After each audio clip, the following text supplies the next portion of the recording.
Hello, everyone. Today we are talking about the hidden gut imbalances that drive eczema. And we're talking about looking at eczema from a deeper point of view, looking at it as more than just a skin issue, but going deeper and all the way down into the gut. And we really see that there is so much association with the gut skin connection here. And so we are going to be unraveling this today. This is for kids, this is for adults, this is for babies, this is for all of the above, anybody who has eczema. And I am joined today by Tori. Tori is a clean body practitioner and eczema expert, and together we make up the Clean Body team. So, Tori, thank you so much for joining me today. Of course. All right. So, what are we going to talk about? Well, we're going to show why eczema is more than a skin issue. We need to dig deeper. We need to look deeper.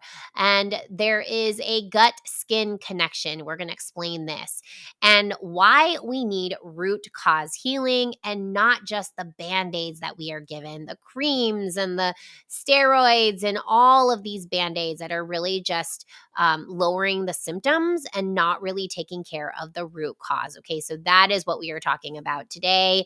And we really want to dig into this top, this is like the top root cause, I would say, is gut Mhm. imbalances.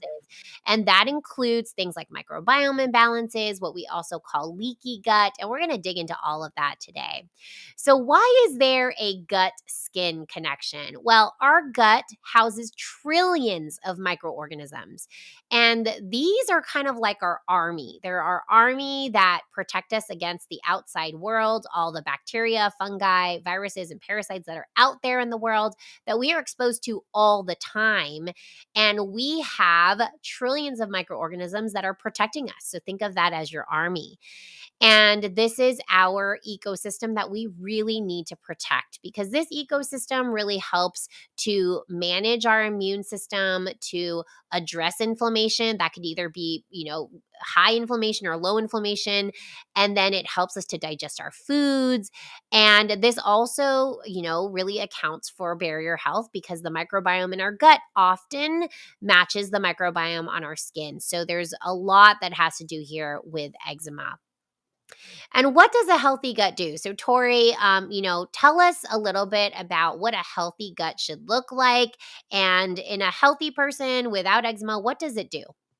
Yeah, it's so important. And this percentage might be, don't take this to the bank, but it's between 70 and 80% of our immune system is actually made in the gut.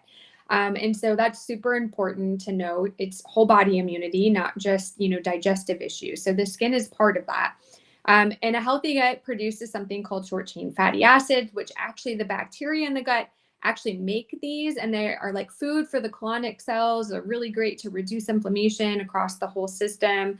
The microbiome is supposed to also strengthen that gut lining. So that lining is like our first line of defense against anything pathogenic. So that's going to be really important that we have a good, strong gut lining.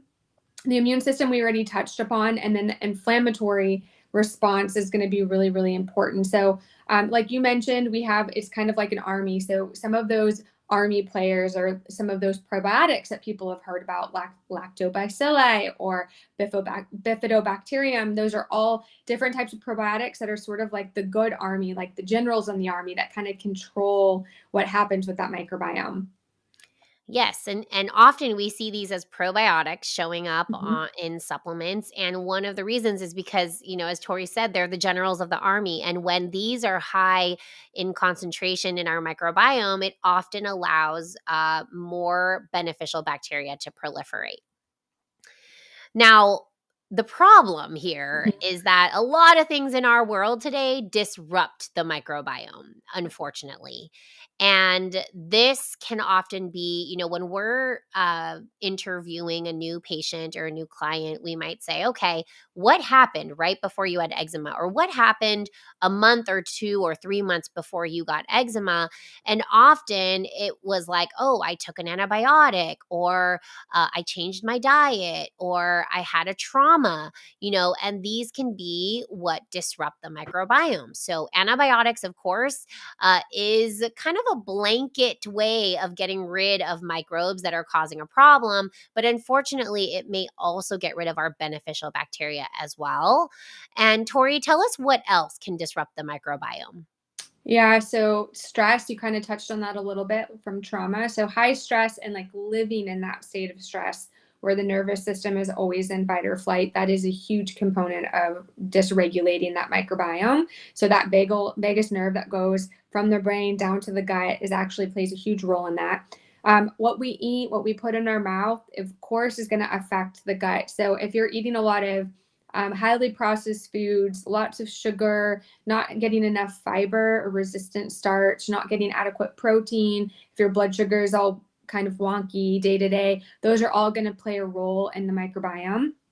Alcohol is actually another big contributor. So if you're a person that has a drink at every several times a week or often on the weekend, that can actually disrupt what's going on in the microbiome as well. And then sleep, I think, is one that's overlooked often, but sleep is really important. It's when we recover, and that includes the microbiome. And so we need to make sure that we are just taking care of ourselves and sleeping enough. And then there's, of course, toxins, which are almost, I think, at this point, almost unavoidable. But there's a lot that we can do to make it a better picture. So you can buy better quality products. You can be careful of things like plastic exposures. You can choose to buy organic produce and make sure you wash it really well to get those pesticides off. So there's lots of things we can do to help. But all of those things that we're exposed to play into that toxin load. And that just disrupts it. We call it dysbiosis, but it's just an imbalance in the microbiome. And so it's like having a garden that is supposed to be in perfect order with certain kinds of plants and flowers, and it's just not in the right balance at all. And you might be thinking, well, how does my baby have eczema? My baby Mhm. doesn't have chronic stress or is drinking alcohol, and my baby's not even eating a diet yet. They're drinking formula or on breast milk.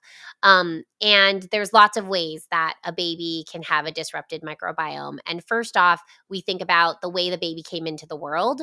So if Mhm. the baby was a C-section delivery instead of a vaginal delivery, that already changes the microbiome because the baby gets a lot of that microbiome through the vaginal canal while it's being born. Maybe mom needed to take antibiotics because mom had strep B, and they'll usually give IV antibiotics. If mom has IV antibiotics during the labor and delivery, then baby is getting exposed to that, and that could potentially affect the microbiome. Then, maybe antibiotics were given during a C section, antibiotics are given even post delivery. And so that could be one way that baby gets affected here. If mom had to take antibiotics and mom's breastfeeding, this affects the baby's microbiome because probiotics are actually they exist in breast milk, and so that affects mom's breast milk and the beneficial bacteria she's giving to baby.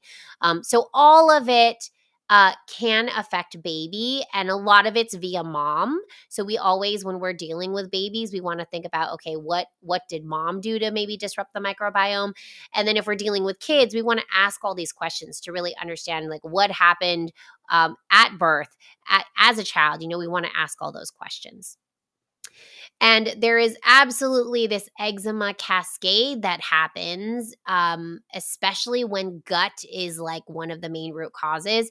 And I would say for an eczema case, gut is implicated in pretty much Mhm. 100% of the Yeah. cases. There could be other levels of issues. So there could be like toxic burden, heavy metal burden, mold burden, etc. But gut is pretty much implicated, I think, in like 100% of our cases. There's going to be some level of maybe imbalance, and maybe you might be somewhere along the cascade. So it starts potentially with dysbiosis, so what we just talked about, that imbalance in the microbiome that can lead to something that we like to call leaky gut. And I want you to think about the cells of your gut being really close together, having nice tight junctions, not allowing anything to leak through that's not supposed to leak through.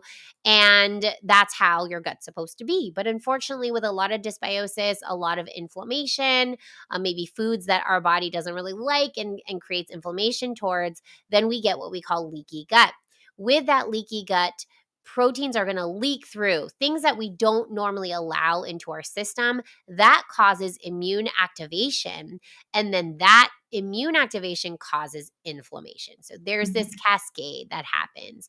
And this happens in almost all of our cases. And then on top of that, there could be other issues like mold toxins or heavy metal toxins or other things, but we often have to deal with the gut. So it's often one of the first places we start.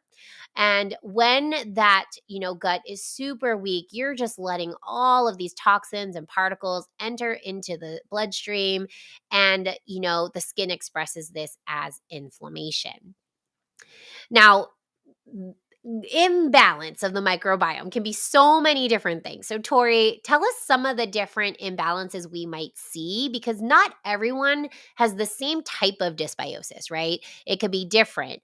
So, tell us a little bit about the different types of dysbiosis. Yeah, so that ecosystem is made of bacteria, but also fungus and actually parasites, which a lot of people don't know. And it's really about it being an ecosystem that like works synergistically. And so any one of those can be out of balance. You could have a bacterial overgrowth. You could be missing certain probiotic bacteria that's supposed to be there. You could have an overgrowth of bacteria that should be there, but it's too high. You could have a pathogen, a type of bacteria that shouldn't be there at all, and you have like a low level or chronic infection. The same thing with fungal overgrowth. You could have, maybe you've taken a couple rounds of antibiotics, or your child has, that's killed a lot of the bacteria. And so that fungus in the gut is like, hey, there's room for me to grow. And so it overtakes all of that space and kind of proliferates. You can also have exposure to parasites. And a lot of times our body is healthy and our microbiome is healthy, we can handle that. But if your microbiome isn't really healthy, those parasites can take hold. And so we find that sometimes on testing that there's different parasitic infections that are present, and that can express, of course, in the skin. And it can be all three. So you don't have to just have one of these imbalances. You could have all three of these imbalances. And I think that happens pretty commonly, that I would say clinically, that we see some fungal overgrowth, some bacteria that's out of balance, but also maybe a parasite all at the same time. And this is why guessing doesn't work, right? This is why you can't just say, oh, let me do a parasite cleanse, or let me do a Candida protocol, and know that it's really going to help you. And potentially, like, is it also going to hurt you because you don't have a parasite, because you don't have a fungal overgrowth? And this is why testing is so important. And we got to run tests, and we can run stool tests that we're going to talk about in a little bit, that will help us to understand what the true root cause, what microbes might be, causing issues in the system. Someone is asking a question: how long does it take to rebuild the microbiome? And if you guys have questions, please go ahead and put them into the comments box. We're going to answer them all the way at the end, just because we want to make sure to get through all the content, and then we will answer all those questions. Okay. So Candida and fungal overgrowth, I would say for me, my clinical experience is this is one of the most common imbalances that an eczema person has. Is this is like yeast fungal overgrowth. Candida normally lives in the gut, and it overgrows with so many of today's problems: stress, antibiotics, steroids, high sugar diets. When you're eating a lot of sugar, you're feeding that candida. When you eat a lot of fiber, fiber will actually feed more of the lactobacillus and those microbes that we really want to grow. High sugar feeds everything, all of the above, including candida and yeast.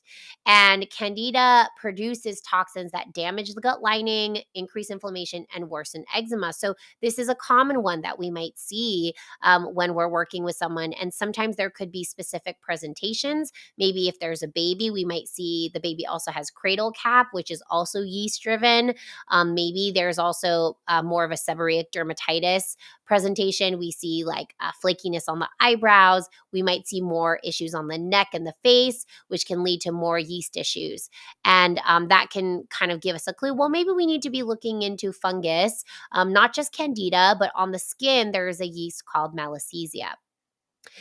Tori, what are some of the signs that someone might have some fungal overgrowth? Because a lot of them can show up in your gut. Tell us what those signs are. Yeah, so some of the things you mentioned with skin, so there is a certain look which is important to work with a practitioner, to have somebody just evaluate what your skin looks like. So there's some of that, the area that it is as well. So you mentioned some of that cradle cap, and then some of those creases, like the folds of the elbows behind the knees, the scalp, skin folds, those kinds of things. But and the rest of the body can show signs of candida and fungal overgrowth. So a lot of fatigue and brain fog is really common. Any kind of digestive issue. So you could have a lot of bloating, I think, is common, especially when you eat higher sugar or higher carbohydrate foods. You could have constipation, you could have diarrhea. I would say constipation is probably more common, but you could have both or a mix between those.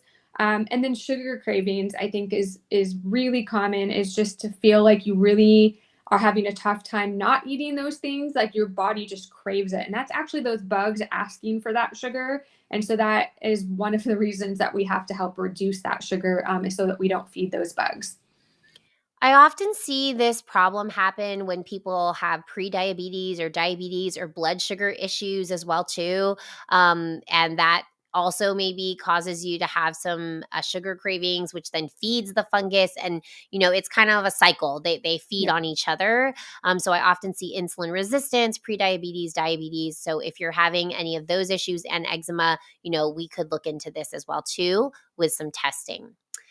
Um, so with if we shift into now bacteria, so Mhm. shifting from fungus into bacteria, we really want to feed the beneficial bacteria. And Tori, what is like the main way we feed the beneficial bacteria? If we are gonna just kind of I want to increase my beneficial bacteria, what would we do? I would say good fiber, so fruits and veggies, of course, and resistant starch. So things like cooked and cooled potatoes would be an example of resistant starch. There's a lot of options out there, but those are feeding more probiotic. You can do prebiotic foods too, like artichokes is a great example of that. And that just increases all of those beneficial bacteria that we tend to see lacking in this picture.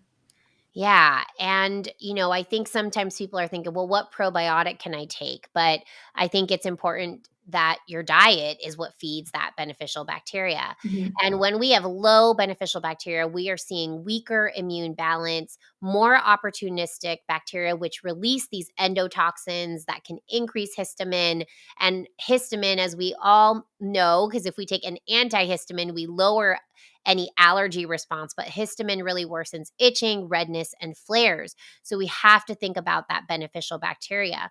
But one thing we also have to think about are the bugs that might not be necessarily pathogenic, but we call them opportunistic bacteria like Staph aureus. And this is one of the main bacteria that can cause a flare in eczema patients. Staph aureus is found in our gut, it's found in our skin. Often we will see it in the gut overgrowing when someone has eczema. And when you have a dysbiosis in your gut, you've taken antibiotics, you might see that Staph aureus can grow a little bit more, and it makes skin more vulnerable to infections. Mhm. Staph is one of the ones we want to look out for, and we want to think about it when we're thinking even about what topicals to use, etc. And then finally, we have parasites, and these are more common than most people realize. And we get exposure to these from food and water, pets, travel, soil, and swimming. And one important thing to note is that if you have a healthy gut, that parasite might just come in and get killed and then leave, and you're good to go. But if our gut is dysbiotic, if we have inflammation, if we're eating a poor diet, if we're eating a lot of sugar, if we are not sleeping, this parasite may be able to take over our system. The other thing that's hard here is sometimes it's a little difficult to find the parasite. So we have testing and we have ways to test this. And I think conventionally, sometimes we miss it. So, naturopathically, we might do different types of tests that are actually looking for the DNA of these parasites to see if we can have a little more sensitive of a test to see if we can find them. Parasites like to hide in the system, and they can really trigger chronic immune activation. So, I know a lot of people out there might say, "Oh, yeah, there's parasite cleanses. Let's do that for our eczema." But the problem is that these parasites release toxins. Yep. Those toxins, when we kill them off, the parasites, those toxins can cause more eczema, flares, etc. So you might be thinking, oh my gosh, that's not right for me. I was allergic to that supplement or whatever. But it may actually be that you're having what we call die off symptoms. And people think, oh, well, I don't have parasite symptoms. I don't have diarrhea. I don't have all these problems. I'm not losing weight. I'm gaining weight, in fact, etc. But parasite symptoms can actually be your skin flares, your nighttime itching, your hives, your food sensitivities, and then just eczema that just won't resolve because those parasites do increase histamine, they lower your nutrients, they disrupt microbiome imbalance. So one that we really need to hunt for, and sometimes it's very hard to find. So Tori, in our practice, there are some kits that we like to use that we send to patients, and there are different kits that we might use for different patients. One of them we like to use is called the GI map. So Tori, tell us a little bit about the GI map. GI map is a great test, especially it's a good baseline test. So it's actually looking for its DNA of these different microorganisms. So we're looking for different kinds of parasites, different kinds of bacteria, different kinds of fungus, and it's PCR testing, which I feel like nowadays everybody recognizes PCR after COVID, that they know what that means. But it's actually looking for evidence and that parasite has been there or that bacteria has been there by looking for the DNA. So we're looking for things like H. pylori, Candida, and then different levels, like I said, of even your good bacteria. Are you bottomed out in certain bacteria? Is there overgrowth of other ones? Is there opportunistic bacteria that's kind of taken over? In addition, we're also looking for inflammation in the gut, which can be telling depending on what type of inflammation we see. Are you able to break down your food correctly? Do you have enough pancreatic enzymes to do that? You're able to break down fats well. So we get a lot of information from the GI map. It's a good entry level test. It's a good baseline test. I think the one that we'll talk about next is a little bit more thorough. So depending on your needs, there's a little cost difference between them. And so we can decide that when we do an evaluation, like which is a better fit. But this is a great test where you just take your stool and send it in, and we get all of this information from that. Yeah, and you might be asking, oh, well, can my doctor order this? Can I ask my doctor to order this? And typically, conventional doctors are not running this. Typically, your doctor might run through maybe a Quest Labs or a LabCorp. They may Mhm. run like an O&P, which is looking for ova and parasite. Maybe they might run like a H. pylori test, and they might run maybe these individual pathogens. And it may actually not be a PCR based test. Some doctors may even say, oh, well, PCR tests are too sensitive, that you might actually find something that's not really a problem. But what we say is, well, that sensitivity is partly what we're looking for, because sometimes these bugs can be hidden and you're only seeing just the DNA that's there. And if there's symptoms and we see that the PCR test is positive, then that can be enough to maybe lead treatment. Okay, so that's the GI map. And as Tori said, there are some really key markers like a leaky gut marker called zonulin, an inflammatory marker called calprotectin.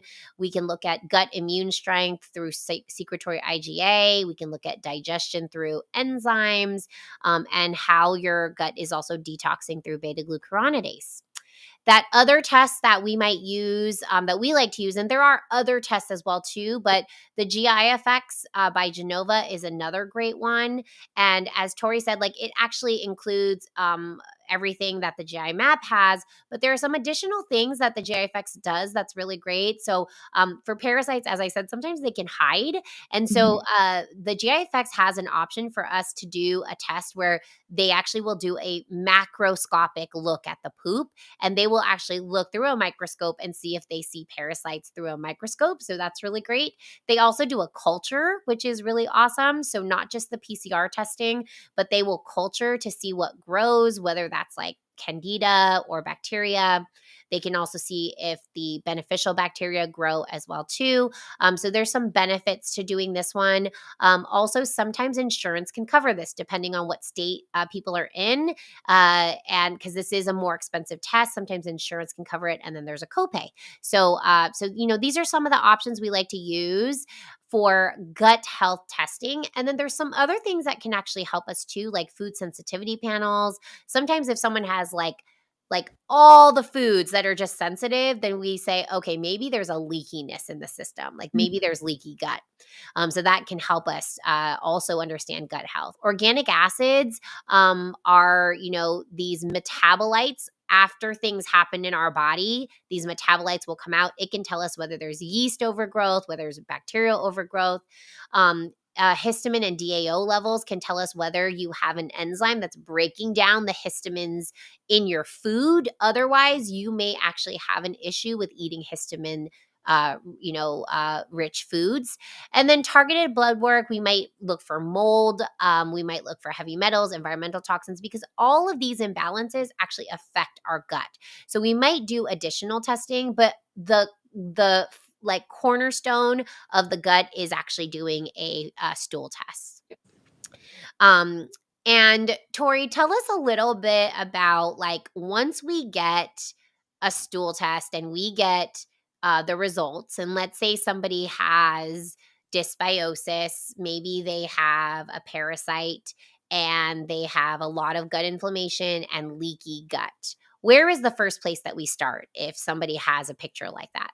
Yeah, the first place we start is always food. And it's never like going after killing the parasite. Okay. So just like you mentioned, there's a lot of, parasite cleanses you can buy out there, but it's actually the order matters. The order that you do things does matter. So if you just go after something right away, you can cause worsening symptoms for sure. And you have to make sure your gut's in a place that you're able to get rid of what you kill. And so that's really important. So food is the first place. We want to nourish the body. We want whole nutrient dense foods. We want to think about anti-inflammatory response. So anti-inflammatory foods.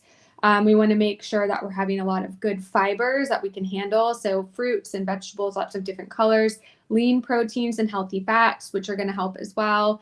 And then we also probably need a period of time for most people that we're eliminating trigger foods that cause inflammation. So the idea isn't that you have to restrict food, for all of time for you to have clear skin or a healthy gut, but it is nice temporarily to kind of give the body a break while we remove those, offending foods and kind of heal things. And I love what Tori said here because I think we can get all worried that we have a parasite, that we have Candida, and we need to start killing it. But as I said, when we kill these bugs, sometimes they will release toxins. And then you can actually end up with a more serious condition where you're actually having all these flares and they're unmanageable. And so we get a lot of people who come and they're like, oh, I did a parasite cleanse and then I was flaring and it hasn't stopped and I'm still flaring. And that might be because, you were killing off these pathogens and releasing toxins. So we don't want to start there. We need to start at the basics. We need to start with, okay, well, are you feeding these bugs? Let's stop feeding them. Let's starve them out and, lower the sugars that you're eating, and then other inflammatory foods. And then two, we got to make sure that what I like to say is the funnel is open and clear. So you're pooping, you're peeing, you're drinking enough water. Like these toxins can exit if we start to kill these pathogens, that these toxins can exit. And sometimes when we actually give the body what it needs, the body takes care of the pathogen itself. So that's one thing. But two, then we can say, okay, the skin's getting better, things are getting better. Now we have space to start killing these pathogens. And it's always guided by testing. We don't want to just throw parasite treatments at you or Candida treatments at you. We want to see that this is a problem. We might do things like herbs or gentle antimicrobial protocols. We don't typically use conventional medications. Mhm. And I find that, someone has H. pylori, they take an antibiotic, sure, it might go away. And then a month later, it's back. Because you have not changed the terrain of the system. You have not changed the reason why it might be there. Maybe the person's eating a lot of sugar, maybe they're not eating enough fiber, etc. So we need to go stepwise to avoid these flares and really not treat blindly. And the reason we focus on this is because we just see so many people coming to us who are just like taking these supplements, off the shelf and killing bugs that can potentially cause more problems. So, Tori, what do we do? Okay, so we know we want to, optimize the diet. We want to start maybe the process of addressing the pathogens, but we have to also repair the gut lining because Mhm. there's likely leaky gut, and we have to restore the microbiome. So, what do we like to do here when we're really going in and repairing that leaky gut? Yeah, so nutrition first, like we've already mentioned. And then there are supplements that we look to use, and just depending on the case and the person. But we do have one called Gutmend that we like to use often. It has a variety of these things that are listed here, like L-glutamine and slippery elm and zinc carnosine, things that helps reseal those tight junctions. And you can see on that little graphic, I don't know if that's too small for people to see, but the left side is like a nice sealed, those are tight junctions that are beautiful and pink and tight together. And then on the right, it's red and inflamed, and there's space between them. So that's the difference. And then when we restore the microbiome, we want to make sure that we give probiotics at the right time. So with intention and the right type of probiotics. There's actually a lot of people that I feel like we see, Dr. Fong, that come to us taking really broad spectrum probiotics that actually can produce more histamine. And so that can sometimes be flaring people up, and they're, finding them on Instagram, or they saw an ad and they think it's, this is supposed to cure their eczema, but it actually is making things worse. So it's important that we give the right type at the right time. Prebiotics, we talked a little bit about foods that feed that bacteria. And then, of course, fermented foods at the right time. Not everybody can handle those right away, but when appropriate, those can be really powerful too.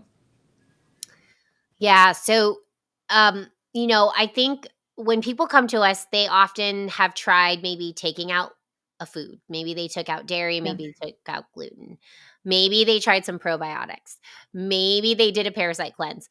And I don't think that people often do everything they need to do. They might do like one piece of the puzzle and they don't know the other pieces of the puzzle that they need to do because they haven't had testing. So it's important that we do all of the above. And we actually call it a 4R protocol. So rid, repair, restore, and I'm forgetting the other R. but we have to do kind of that 4R program so that we kind of hit all of the issues that are typically happening in the gut. Okay. And we also need to potentially give that detox and liver support because as those pathogens are dying, we might get those Herx reactions or those reactions because the pathogens are releasing toxins. So things like milk thistle and antioxidants and making sure our poop is working really well is really important as well.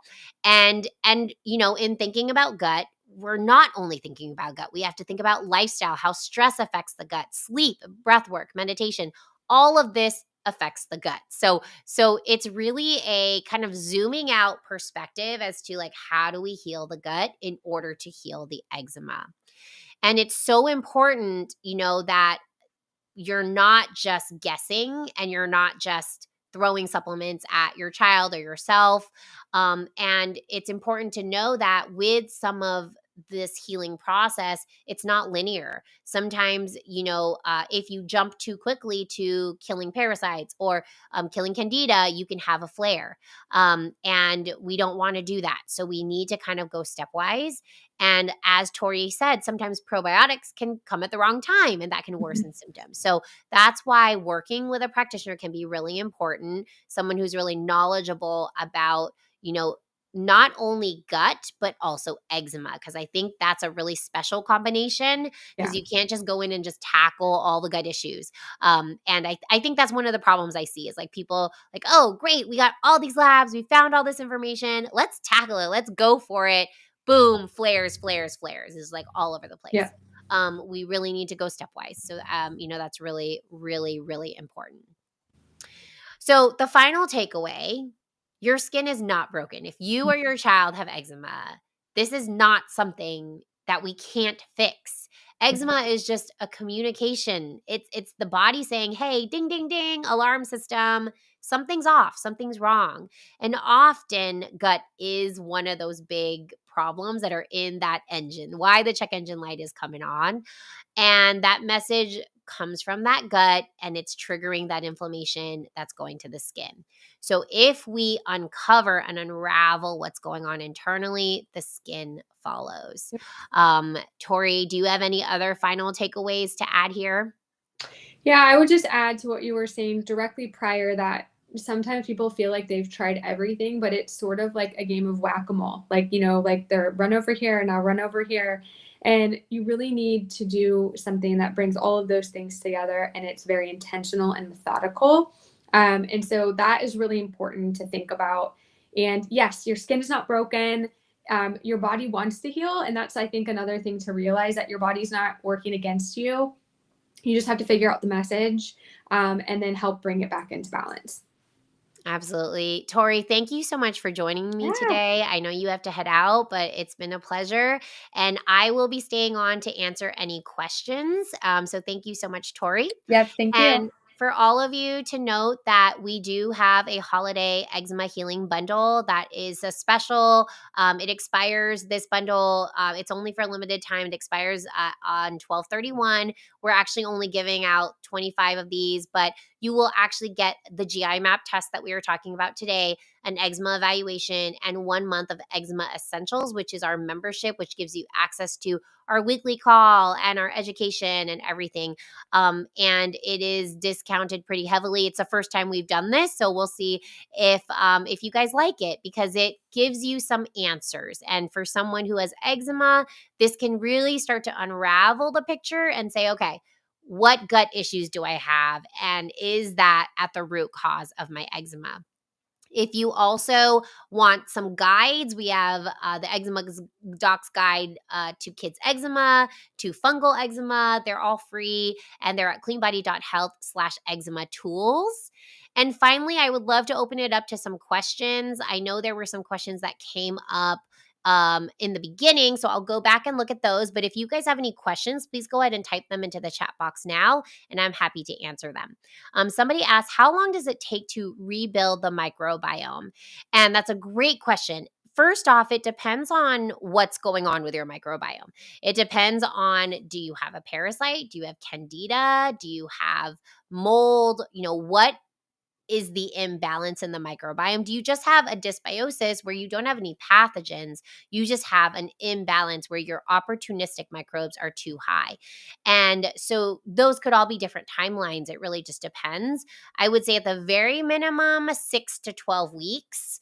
And then from there, it could be longer depending on all the other factors, actually, like if there's too much stress, if you can't change your diet, you're just having a really hard time taking out sugar, it could take longer. But for someone who's really dedicated, really committed, I would say 6 to 12 weeks. And we see absolute change, and potentially within 12 weeks, everything is rebuilt. It just depends. For eczema on the face, do you use the red light or blue light therapy? Okay. So red versus blue light, you're actually targeting some different things. So red light therapy, you're targeting stimulating the cells mitochondria to bring health to those cells. It's great for anti-aging. That's why a lot of women like to use red light therapy for that. It can lower inflammation. Blue light's a little different. Blue light is actually more for its antimicrobial properties. So blue light works really well on acne. That's one place it works really well. It works really well if someone has like a Staph aureus infection, or Staph is a predominant bacteria on their skin. Then blue light therapy works really well. For eczema, I like to do potentially a combination of both red and blue light therapy, because a lot of eczema has a place in skin microbiome imbalances. So blue light therapy can actually work really well there. For the face, I would say it just depends. It depends on what we're thinking is going on there, and that can tell us, what's better. And I have for the face used both. It just depends. Okay. All right. If you have any other questions, please go ahead and type into the chat box now. I'm happy to answer any and all questions. Otherwise, If you missed this and you're just coming in now, this will be posted on my story for the next 24 hours. And then you can also, we are going to post this on our podcast called Live with the Eczema Doc. And that's where all of these lives go. So you can always look at all of those lives from the past there. This will be posted within the next 2 weeks if you want to check that out. Okay. We also have a blog on this topic. And so you can go to cleanbody.health/blog, and all of that is also laid out. Everything we talked about today is laid out in the blog. And if you have any questions, you can always DM me. I am happy to answer any and all questions. All right. Have a great week, everybody. We are going to be gone for the next 2 weeks because of the holidays. We will be back in the new year. So I hope everybody has a wonderful holiday, and we will see you in the new year. All right. Bye.